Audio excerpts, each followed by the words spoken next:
then ang dami doon. Ang dami yung ito. Eh, sabi ko naman kay Mami, sabi naman ko yung invite ko ba siya nang naman sa ano. Nakakapagpangat. Ba't kasi sinunod mo para lang kila Sunday, kila Basilid. Kababanding nila, banding.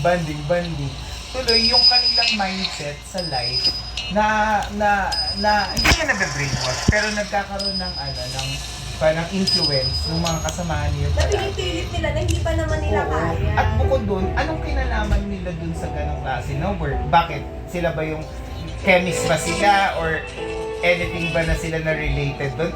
Bankero tong si Cristel, si Lol sa DI. Anong kinalaman nila dun sa bis? Kaya nung taka ko ba, pag-shake kayo ng ganyan, mga hindi naman kayo mga, kung doktor kayo okay lang. Hindi porket ginawa nung kakilala mo yung business na yun. Eh, gagaya ka na. Eh, kaya nung ginawa nung kakilala mo yung business na yun kasi may alam na siya doon siya galing. Tapos, ikaw na nakita mo dahil yun ang sinagot, gusto mo na rin gayahin. Ano yan, yung sila Fidel sa sila ano lang sila, parang shareholder lang sila, hindi sila yung may-ari. Ang may-ari sila sa kasi kaya sila ngayon nahahamla. Kasi ano yun, tingin ko nakakabla sa kanila manufacturer. Oo, kasi may contract yata yun. May contract saka may quota, terms of payment. Baka yung monthly hindi nila naibibigay. Kasi nga, ang una lang sabi ko, nung nakita ko na yung mag-business sila ng ganyan, nagsabi na ako kay Kuya.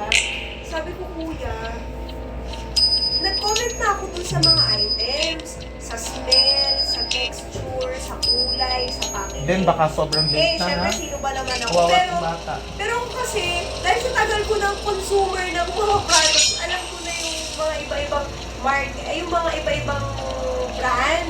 Kumbaga, na-try ko na din siya. Kumbaga, sanay ka na sa beauty products. Oo. Kaya, tapos kasama pa ako sa office na chemist. So, napapagtanungan ko Speaking sila. of, tanongin mo, Glenn, kay Ate Grace, at sabihin mo dun sa pinibilhan mo ng pampafacial, ano ang best na, ano yung kailangan may makita sa product na para sa marks na Tanong mo yung hyaluronic acid. acelaic acid daw. Oh, check mo. Kasi ano yun Yun ang kailangan mo. ano siya, prescription ng doctor din siya, hyaluronic acid for hyperpigmentation, post-acne marks. Post-acne.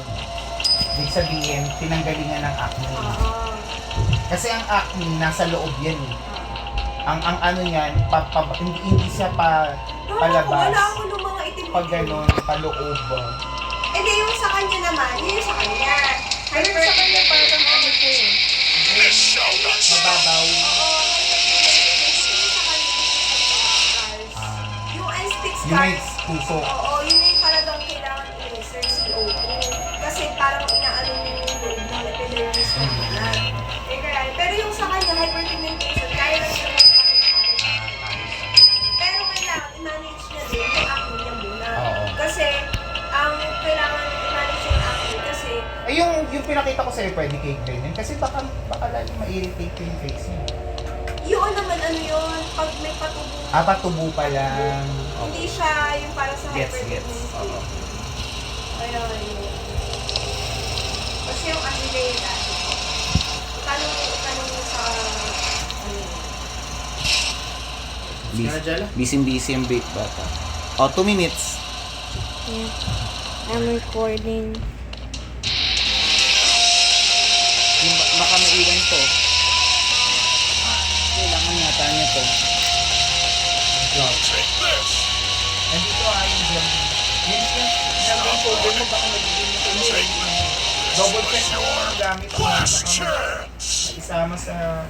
actually, gamit